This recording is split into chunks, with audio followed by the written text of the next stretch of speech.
Hello and welcome. My name is Trey Brimmer. I'm with Mitel, and today I'm going to go over the 6920 IP phone, and we're going to review the voicemail as well. Let's go ahead and get started. A couple things to remember with the new system. If you dial 911, don't hang up. You'll want to stay on the line and tell them you dialed it by mistake. You think you've beat it because you haven't heard a ring yet and you hang up, but it does usually send an alert, and that possibly could dispatch a resource. So stay on the line. We found that when we install these systems that sometimes people dial 911 for some reason. If you need to make an outbound call, you'll dial 9 and then the area code and phone number. So 9 is your outside access. Area code is required for all outbound calls, and then you dial the number as you normally do. You don't need to dial 1 anymore, not for toll-free or long distance. You can just dial 9, the area code and the phone number, and it'll dial out. If you accidentally hit 1, or if you like to hit the 1, it won't affect anything, but you don't need to anymore. These phones are equipped with a feature called hot desking. A hot desk user is one that can move to a different desk in the office or a conference room or wherever there's another phone and log in and take over that phone. So the idea is, if maybe you don't move around a lot in your current situation, but if there was an emergency or you needed to move from one desk to another, you would be able to do so. You'll normally stay logged in, so you don't necessarily have to log out and in ever. But with that being said, the feature does require your extension number and a PIN, and the PIN will be your extension number by default. But when you set up your voicemail, it'll mimic that PIN. So when you first go in to the hot desk, if you use it for the first time ever, you'll go ahead and log on to the phone using your extension number, and when it asks for a PIN, you use your extension number again. And then when you get all set up with your voicemail, and maybe you change your voicemail PIN to 1234, whatever you change it to, that'll also change your hot desk PIN, so you won't have to remember multiple numbers. We'll talk about it a little more. I know it can be confusing, but I'll show you how to hot desk into the phone and what I mean at that point. Here's what the 6920 IP phone looks like. The lay of the land on this is the top portion where you see your display. You can see staggered buttons over to the left-hand side. Those correspond with little labels that do functions. And then below, you'll see 4 buttons that go across the bottom, and those relate to a gray area that is dynamic. It changes depending on the conditions of the phone. You'll also notice there's a round circle that's called a navigation key. I'll show you how that works. And then on either side of the keypad, you'll see that there's icons that represent different features on the phone, and we'll go through each one of those individually just so you know what everything does and kind of the lay of the land. This is the navigation key you saw earlier near the display, and that navigation key is set up where the outside ring goes up, down, left, or right, and then this very center is a select key. So there's going to be times where this key, this navigation key comes into play, and I'll point that out as we go through the presentation, where you would use it, where you wouldn't. It's not necessary to use it like for every call, but it's when you're navigating things like your call history or your contacts, or maybe you're going through some settings. So I'll show you here and there where this comes into play and where you'll use it, and you'll get used to it pretty quickly. Hot desking into your phone. So that's the feature I was talking about earlier. You can take over any phone. So if there was power outage in one part of the building, you guys could move to a whole different place. If there was an empty phone there, you could take that phone over. The way it works is pretty easy. When the phone is not hot desked into, it'll be in a locked position. Now, this locked position will only be there if you log out. So daily, you don't have to log in and out or anything on these phones. They could be hot desked in, and there you go. You're just ready to roll every day. I personally have a hot desk phone, and I work out of my home, so I'm really not moving anywhere. So I've never logged out of it. I could, if I needed to, if I went to the corporate office, I could find an open desk somewhere or a conference room with a phone, and I could log in, and it would just do everything that my regular phone does. It would all my calls would go there, all my buttons would be there. So it's a pretty neat feature, and it's available. It's kind of a fail-safe feature too. So if you ever have a security issue, you have to move to a different area, whatever it is, you guys are ready to roll. With that being said, this is what it looks like when it's totally logged out. It'll say hot desk on the bottom, and it'll say locked in the center. And you'll notice that your extension number, which this isn't necessarily, has a pound in it. So that just means that this is a phone that can only dial 911 or dial 0 for the operator. It will receive no inbound calls, and it will be able to make no outbound calls. So I have worked with places in the past who would log out of their phone just because cleaning crews would make long distance calls or something. So that was a way to block that down. So you'll see where it fits into your world, or maybe it won't, but that's a feature that's available on all your phones. So if you ever find yourself, like someone sits at your desk and logs you out for some reason and takes over your phone, and you come to your desk and it looks like this, it's very easy to log into it. You'll press the hot desk button, okay? When you press that, it's going to ask for your extension number, and you'll put in your extension number and then press the enter key that you see at the bottom. Once you press the enter key, it's going to ask for your PIN. That's the one I was talking about earlier. Right now, if you've never set up your voicemail, your PIN is going to be the same as your extension. So basically, you just put in your extension, you put it in again, you hit enter, and you're done. Once you set up your voicemail, it'll be whatever your voicemail PIN is. So those two numbers will match. So when you're setting up your voicemail, think through what you want to be able to punch in. Some people, you can do 4 digits, you can do 12, up to 12 digits, but think of how you would want to log in, log out, and what you'll remember. So take some time to think about what you want that PIN to be. It should be a secure PIN, because you don't want people calling from the outside and accessing your voicemail because you made it the same as your extension or 1, 2, 3, 4. And there is some parameters that prevent you from making a real simple PIN, like you can't do 1111 and that sort of thing. So think through what you want that PIN to be for both your voicemail and your hot desk. But with that being said, you just press enter once you put the information. So here's the main screen. Let's kind of take a look around. I'll give you a tour of the generic buttons that are set up. This also has the ability for you to program buttons. Any available space, like you see the third button down is blank, you could program that to be someone that you dial a lot, an extension. There's a couple features, not a lot, that you could add to the phone if it's permitted. So let's kind of start at the top, work our way down. First, you'll see now the extension number doesn't have the pound in it. That'll be your extension that will be listed at the very top. Going to the right-hand side, you'll see there's a little fella. These are just up top here in this blue area, are just icons of things that are going on with the phone. What the little fellow there indicates is that you're logged on to the phone. That's all it means. I put another one up that you might see quite a bit, which is a missed call, the little arrow with the 4 and the ricochet and the line underneath. It's just indicating that you missed 4 calls. That might indicate you get back from lunch or you're on a break, you come back, you could then check your call history and see what you missed. And the little boxed area you'll always see up there, and that has to do with your connectivity to the network. I don't think you should always see it be green, but if you ever saw it red or yellow, it would be a good idea to probably report that to IT, because there might be some network interruption going on that would cause the phones to have some issues. Very uncommon, but an IT would probably know about it before you would, but still, there you go. As you work yourself down on the left-hand side, you'll notice there's staggered buttons related to the labels there. The first one says My Phone. That is really your line 1. You can see the second button down says line 2, but the first one's line 1. It says My Phone by default, but when a call comes in, it'll take over where it says My Phone with the caller identification number. And then, of course, it blinks the lights related to the button and all that. But that's your line 1. This always populates from the top down, so all calls will come in line 1. When you're making an outbound call, you're not, I don't know what your old system did, but on this phone system, you don't have to hit a key to get an outside line. You're just going to dial 9 and start dialing. It'll automatically pick up the first available line. So no need to hit a line first.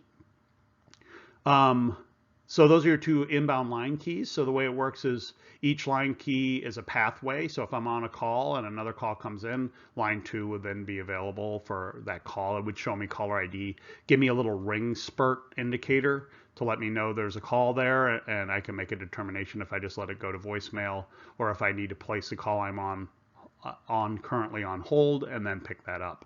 I'll show you how to do that.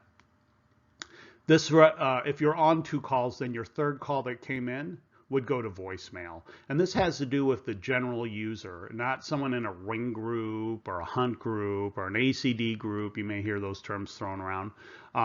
Those are set up where if you're on the call, it'll pass you up. Rather than ring your line. So you don't have to worry about those going to your voicemail. But if anyone calls you directly, dials your extension, if you have a direct dial number or something, they dial you directly, then it'll ring your phone and go to voicemail unless you're on both lines. Then that call will go straight to voicemail. So if you're in a situation where I need to be able to handle 3 calls at a time directly to me, then you could always have added a line 3, but usually 2 does it. Most people can handle a couple calls at a time or desire to handle a couple calls at a time. The blank real estate there is available for you to program. I'll show you that in a few minutes. And you can make it someone's extension number or outside number or a couple features, and I'll show you that. Cell phone on-off or self on-off is a button for people who are using what's called twinning. Twinning is the availability for your desk phone and your cell phone to ring at the same time. But if the call is not answered, it'll go to your desk phone voicemail, not your cell phone voicemail. So it basically includes your cell phone into the call. So if you're going to be away from your desk, but you have an important call coming, you would hit that button and turn that cell on off on, and then you'd be able to, it would ring both devices. So if you're sitting at your desk, it's good to have a button there to turn it off, because you don't want it to ring both devices while you're right at your phone. Your decision though, it's an available feature. And I don't know if everyone will have that feature, but the buttons are there in case, and it's a nice feature to have. The other part of that cell on and off is the ability to hand off. If anyone calls your desk phone and I'm away from my desk and I answer the call on my cell phone and I'm walking back to my desk, once I get back to my desk, I can hit handoff, and that would send my cell phone call back to my desk phone. Or vice versa. Say I'm sitting on my desk phone and it's the end of the day and I need to walk out of because I got to go pick up kids or whatever the case is. Then I can hit handoff, send it to my cell phone. I just answer my cell phone when it rings. Now I have the call on my cell phone. I can walk out of the building and I'm done for the day. So it's a nice way to hand it off between the devices. Keep in mind that if someone calls your cell phone directly, you won't be able to send it to your desk phone. It's only when a call comes to your desk phone and you pick it up on your cell phone can you then send that cell phone call back to your desk phone. Because some people get confused. They're on us. They make a cell phone call and then they get to their desk and they want to hand it off to their desk phone. Well, you can't do that unless it originated at your desk phone. Hopefully that makes sense. We've also added a voicemail key for you on the phone. There is a voicemail key below, but it's an icon, so people are confused on what all the icons are, especially at first. So we put that button as a courtesy, just so you have a quick way to access your voicemail. It's a nice little button, knowing you had some extra space there. Okay, you'll notice down at the very bottom of the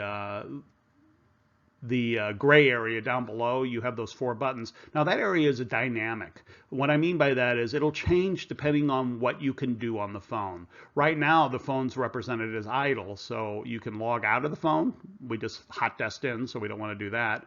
And then you can redial, which will redial the number that you see kind of in the bottom, just above the redial.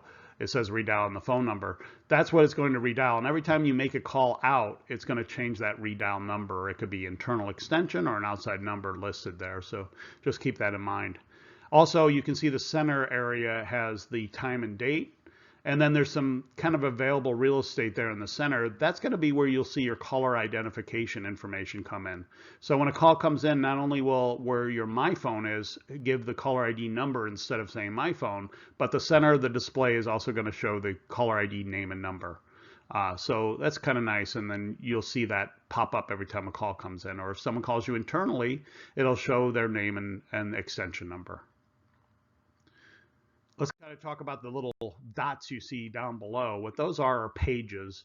We're on page 1 right now, but if you use your navigation key, like we were kind of talking about, you can go ahead and go to the right-hand side, and it will take you to page 2, which is going to be a bunch of blanks.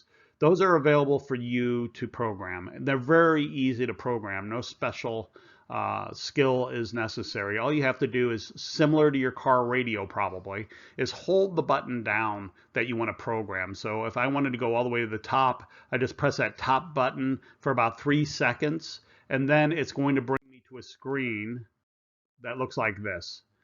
This screen is going to allow me to label it.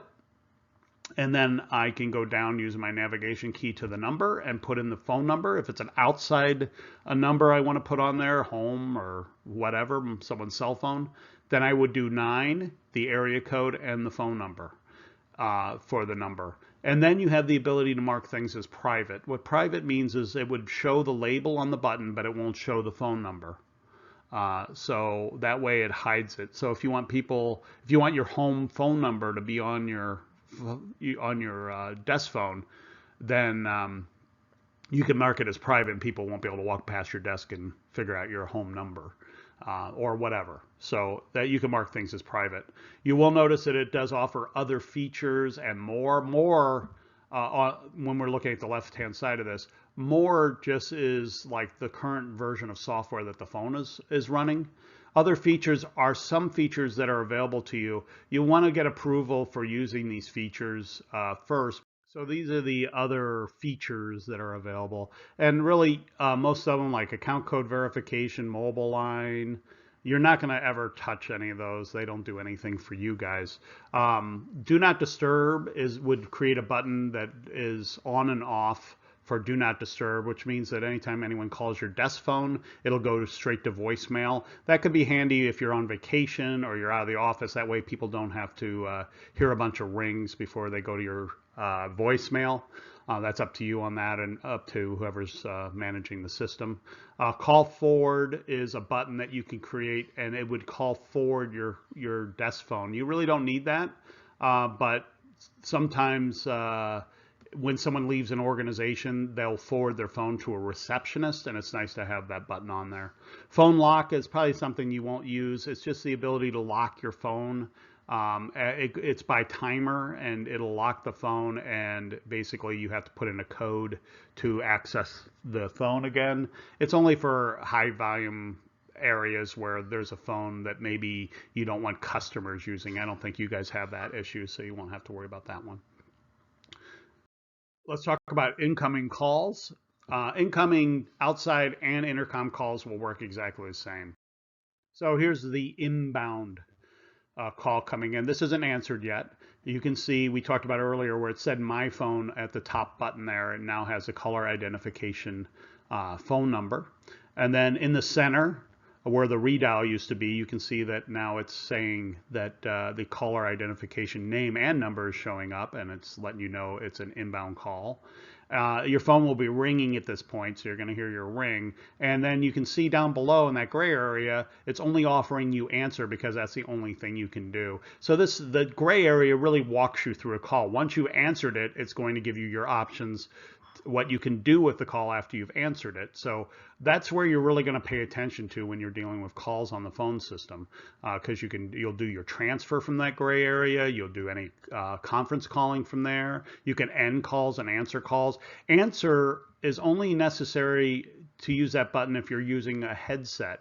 There are other buttons also you can use to answer the phone while you're on a headset. If you're using your handset, just picking up the handset, you don't have to hit answer. You'll just pick up the handset and hang up the handset. So you don't need the answer and end.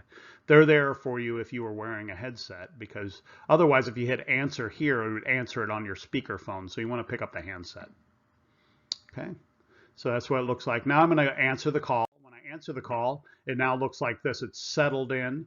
I'll get the caller identification information still, and the timer begins. And that timer, actually that timer is showing, it's not beginning. It begins when it comes into the system. So when a call comes in, you can, by the time when you pick it up, you can see how long they've been kind of waiting for someone to either answer or how long it took them to get to you. If they're transferred, you're going to see all that timing. So that's just a timer for your availability. Now, the gray area, we're talking about that dynamic area below, now offers you different functions. Transfer is one of them. Add user, which means conference call. And end call, if you were wearing a headset, you could use the soft keys for that. So what we're going to do is first look at what we're going to do with the call. Let's just say first we want to transfer this call. So how do we transfer a call? Here's a call. I have answered it at this point, and now I want to transfer it to somebody. They requested somebody. So I'm going to press the button that says transfer.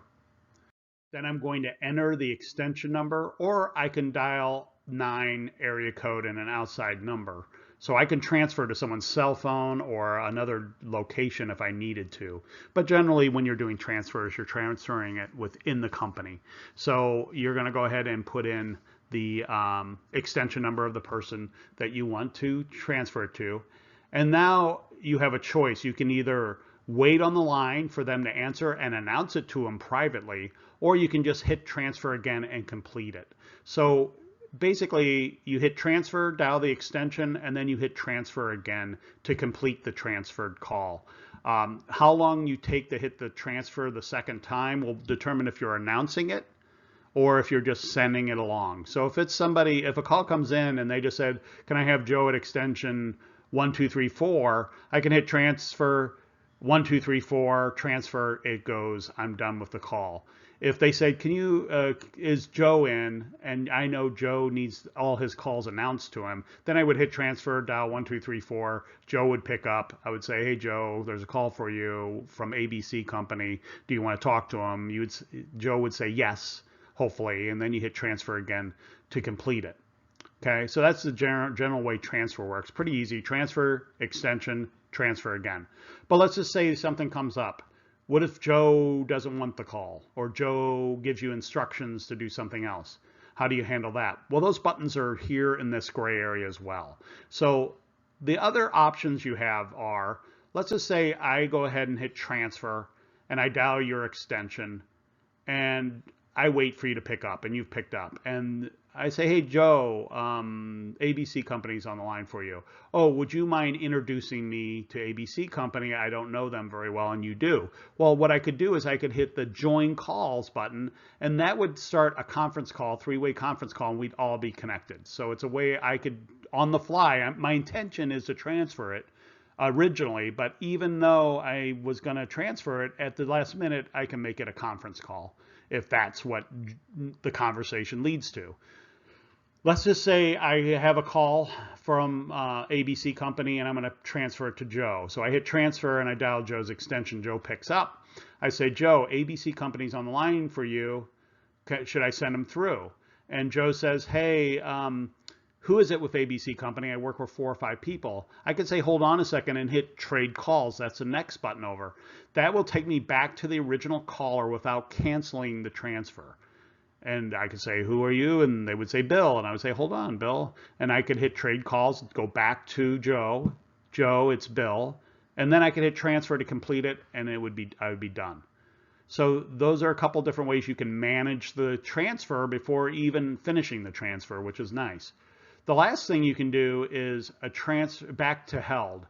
Now that cancels a transfer. The situation would be a call came in for Joe. I hit transfer. I dial Joe's extension. Joe's on the line. Hey, Joe, you want this call? I'm about to walk into a meeting. Can you have him call me back in 30 minutes? Okay, well, if I hit trade calls, I'm just talking to the other person. I haven't canceled the transfer. So what I want to do is hit back to held. That would take me back to the original person who called in, but it would cancel the transfer I had already started. So it's a way to cancel and start over. So if I go back to held now, it's just like I answered him for the first time.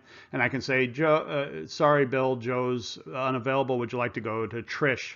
She also handles these accounts. So then I can transfer the call over to Trish. So that's how the transfer works and kind of some of the tools that are available to you during the transfer. Similar to transfer is conference. You could see that we could join calls together even if we intended on doing a transfer. So I hit the transfer button, but I still have the option to join calls. And it works the same way when you're doing a conference call. I have a different button for that, but you could see I could still just hit transfer and set up a conference call. But to keep your head straight on what you're doing, we put an add user. Now, add user is going to take me to the same second screen. So here I am on the initial call. Either I've made the call or someone's called me. It doesn't matter. It can be internal or outside. Now I want to add somebody else into this call. Okay, so I'm going to hit add user, and then I can go ahead and dial the extension or the outside number, whatever I want to add into this, just like I could with a transfer.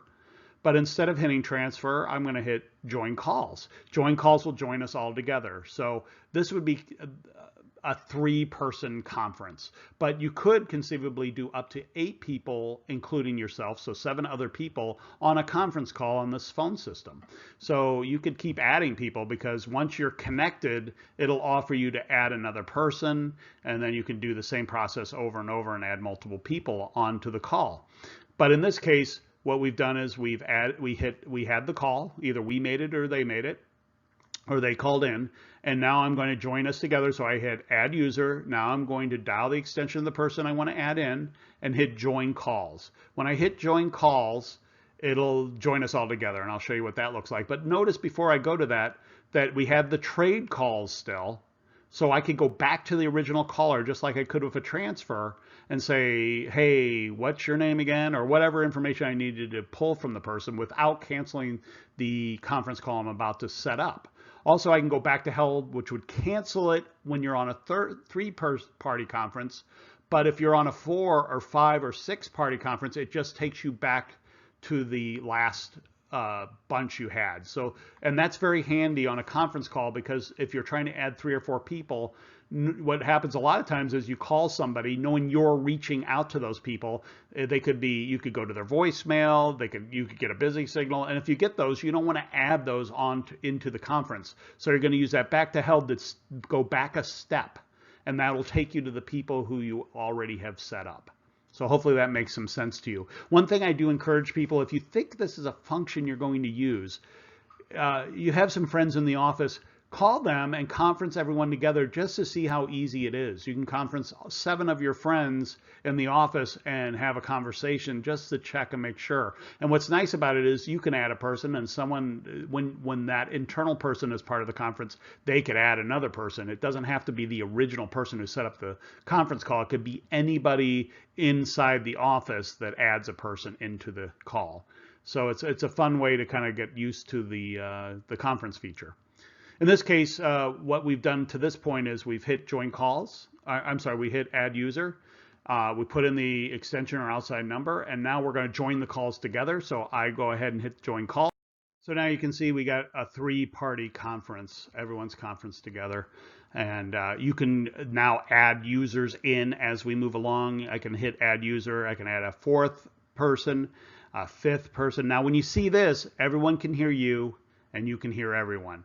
But in between, say I wanted to add my supervisor, I'm on this 3-party conference, and it's getting heated and I need to add in another resource, someone from accounting or my boss or whatever it is.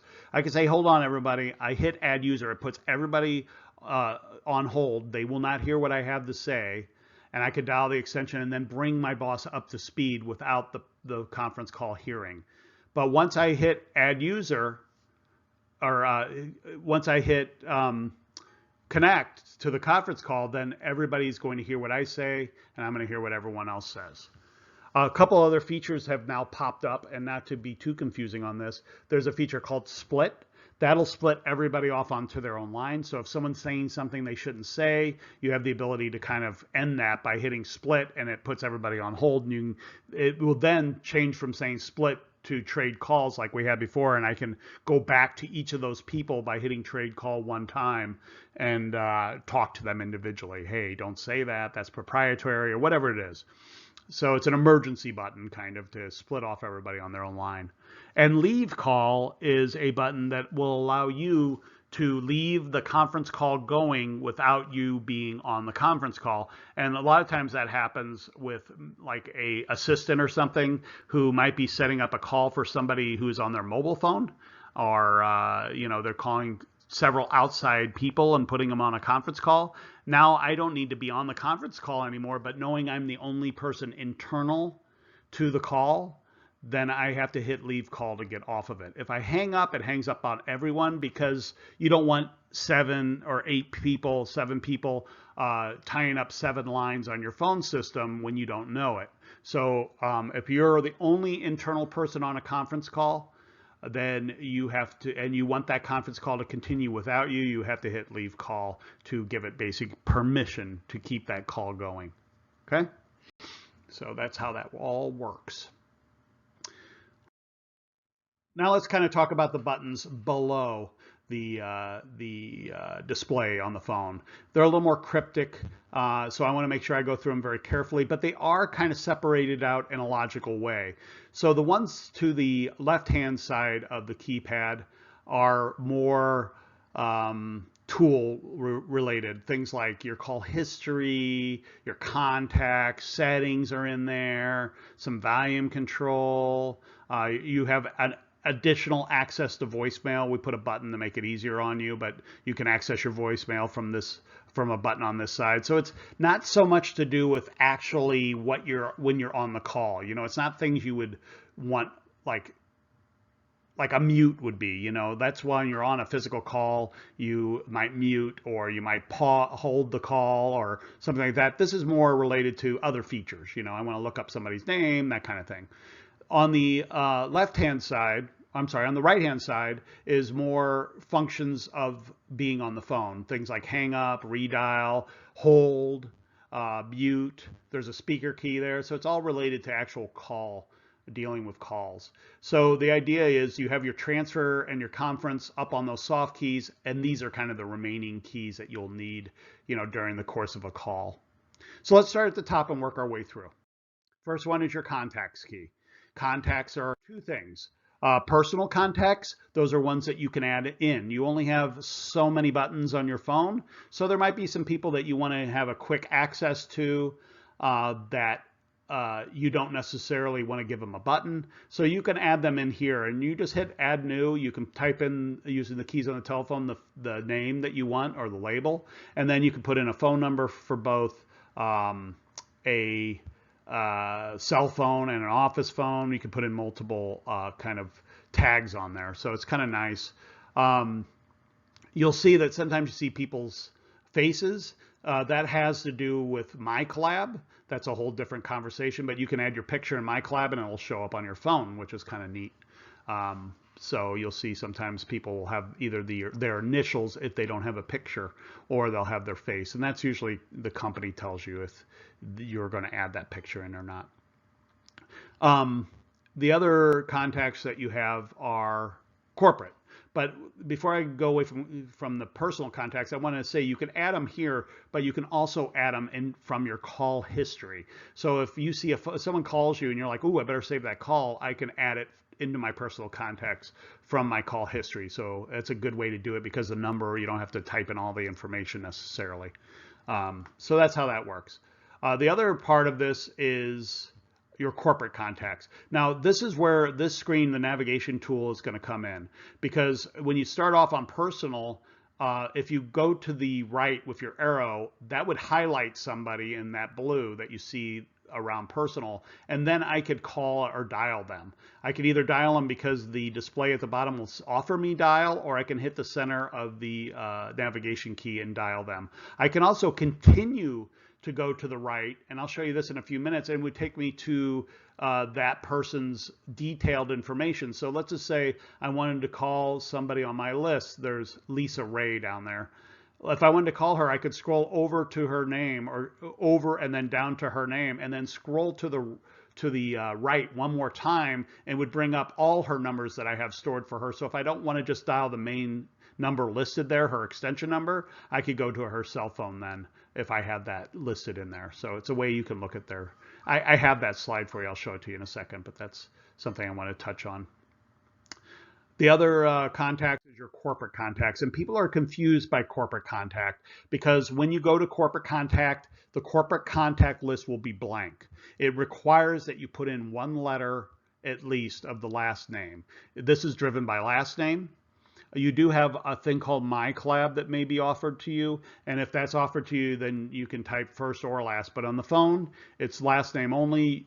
The more of the last name you spell, the closer you're going to get to the individual. But you put in a few letters of the last name, you hit search, and you will find the closest matches to that. So if I put in a B, I might have more to sort through, but not as much as if I'm going through the whole alphabet.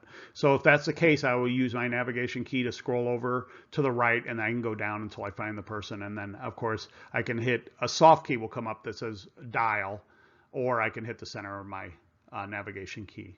So it's a way you can look up people in the company, figure out their extension numbers. All right. This is what it looks like when you go all the way to the right. That's what I was talking about earlier. When I go all the way to the right, I can get to that person's contact, and then I can highlight mobile rather than their work number and dial that if I wanted to, or I can go into this and edit it. I can add more numbers. I can add more information. You know, it's like a little information card in your phone. This is your call history button, the two arrows facing each direction. When you open that up, it'll separate your call history by all, missed, outgoing, and received. It only really stores 20 of your last calls. So the old get pushed out and the new are at the very top.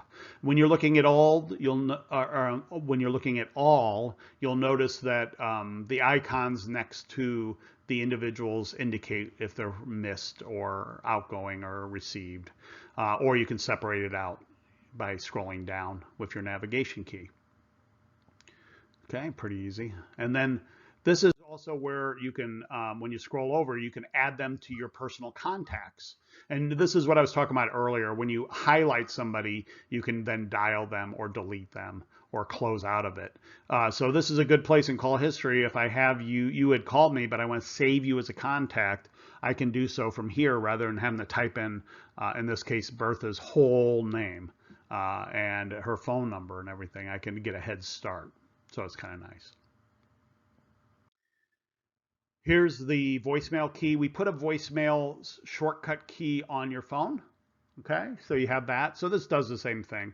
It's just when you're first getting started, it's kind of nice to have it say voicemail instead of being that little, I guess that's supposed to be a little reel-to-reel tape there. So that's your voicemail key. The way voicemail works on this system is when you press the key, it asks for your PIN and or passcode. Remember, that's when we were talking about earlier about the hot desking, you know, on and off hot desking. It's going to be the same as your voicemail pin. The first time you go into your voicemail, and we'll kind of talk about this at the end, but first time it's going to ask you to change your, put in a name, put in a greeting, and change your passcode. So it's a tutorial you'll have to go through. So it's something you want to give yourself a minute or so, just to give yourself a full amount of time to get through the whole voicemail setup.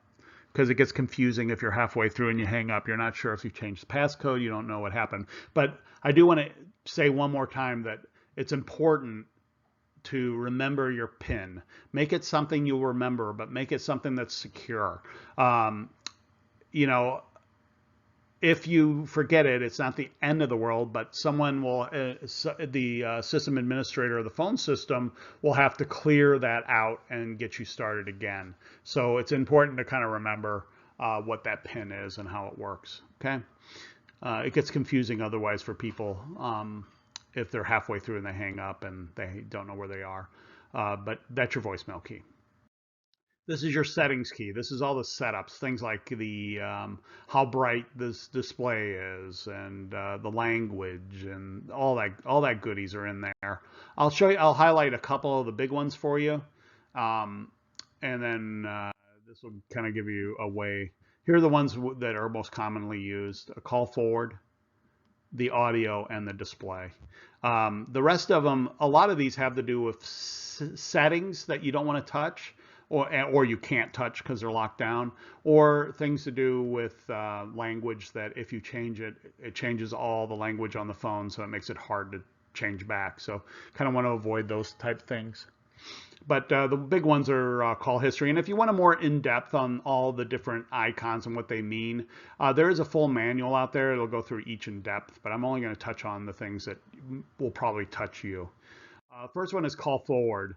Call forward is the ability, we talked about it earlier, putting a button on your phone for call forward. It's the ability to forward your phone to another destination. It could be internal or outside. It requires a phone number, but if you have the twinning, you really don't need that. But if, say you don't, or someone has, or you're on leave and you want to forward your calls to someone who's backing you up or to the receptionist, then you could go ahead and hit the highlight using the navigation key, the call forward. And then you could put in the phone number you want to send it to or the extension number. There are some conditional forwarding I'm not going to get too deep into that will just forward when you're busy on a call or you don't answer your calls. But for the most part, most people use it just by putting in the number and hitting save. And then you can create a button on your phone to turn that on and off. So if you only need to forward your phone at lunch, then you would put the extension number you forwarded to, and you can turn that on at lunch. And when you get back from lunch, you turn it off. So you'll need two things. One, to set up the phone number in here, and the second is to hold an empty button on your phone down and program it as a forward button, which was one of those features, if you remember. Okay. The other feature is audio.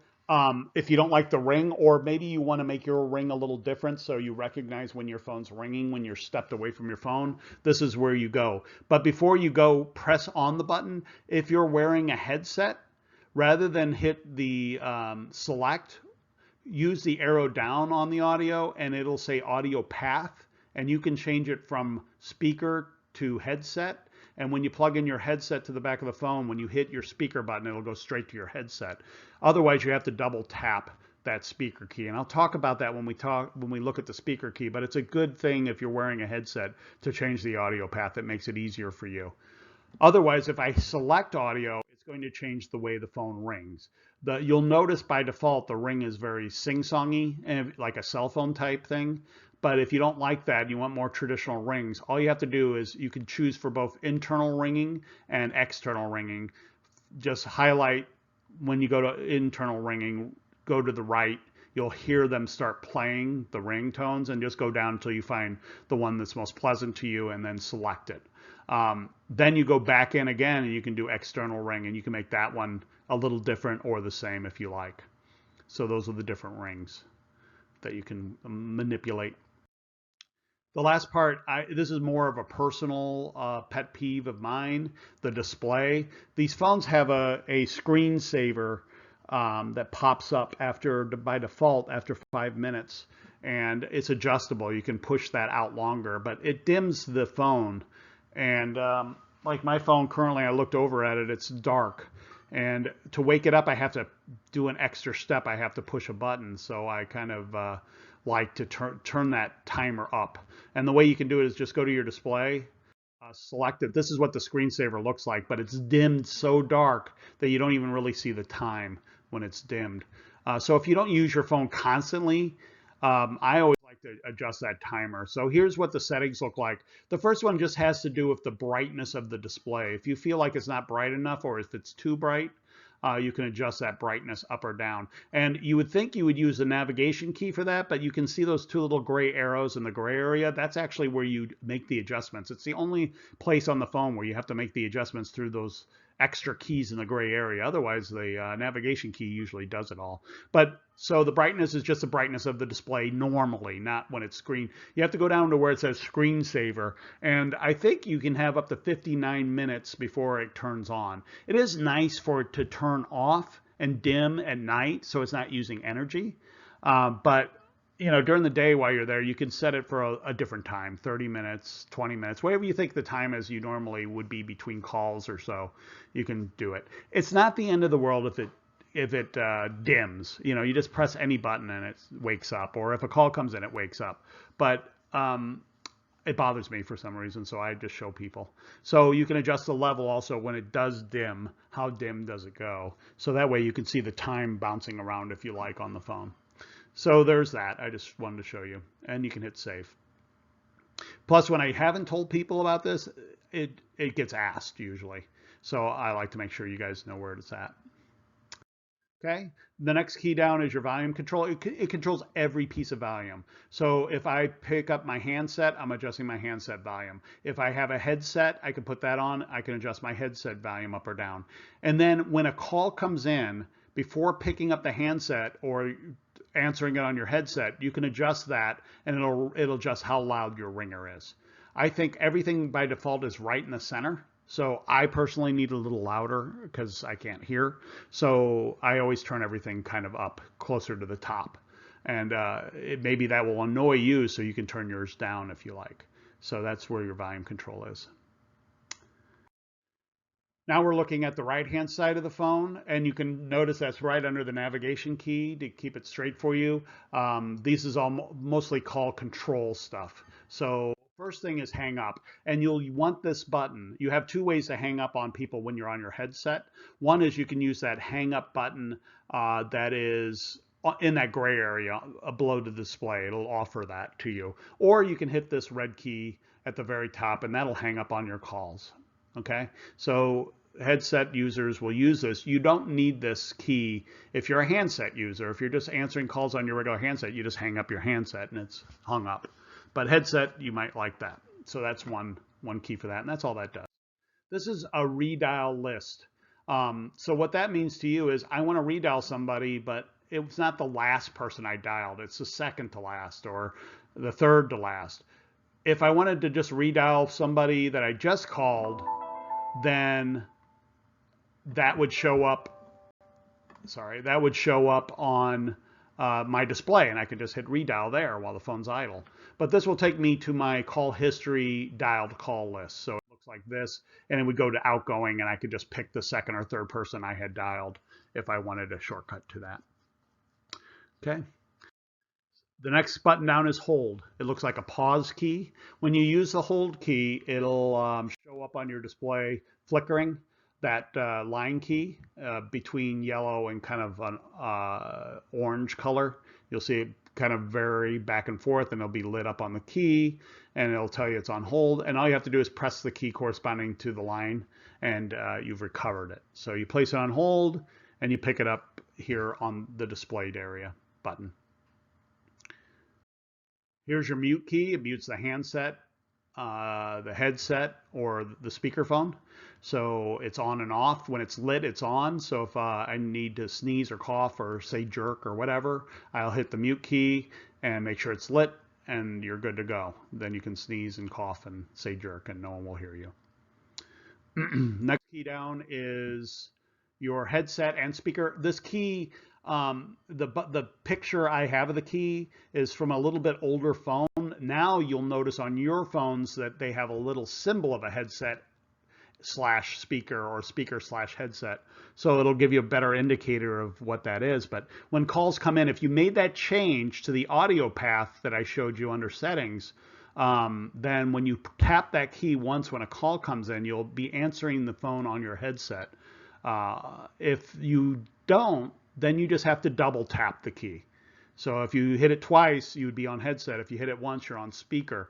So you won't hang up on them by hitting this key. It just goes between handset, headset, and speaker. So that's a good thing to do if you're wearing a headset, to change that audio path. So when you hit it once, you've grabbed the call on speaker, on headset, I mean.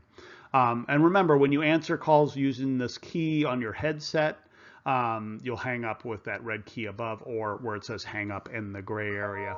So hopefully that helps you out. All right. Let's do a quick review of the voicemail. I just want to kind of show you. It's pretty simple. Remember a couple things, and I've said it, this is the third time, so I'm sure you are sick of hearing it, but When you initially go into your voicemail for the first time, your default password is going to be the same as your extension number.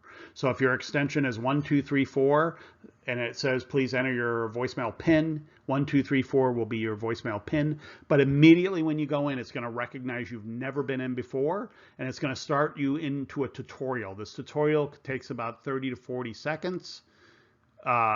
Maybe a full minute. So make sure you have a minute of your time uninterrupted, because it'll make you set up your name, set up your greeting, and set up your passcode. So you should sit down and figure out what you want your greeting to be, and also you should figure out what you want your passcode to be before setting up your voicemail.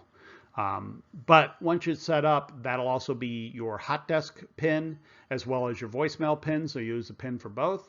And this sheet is out and available to you, and it's just a flow of how the voicemail works.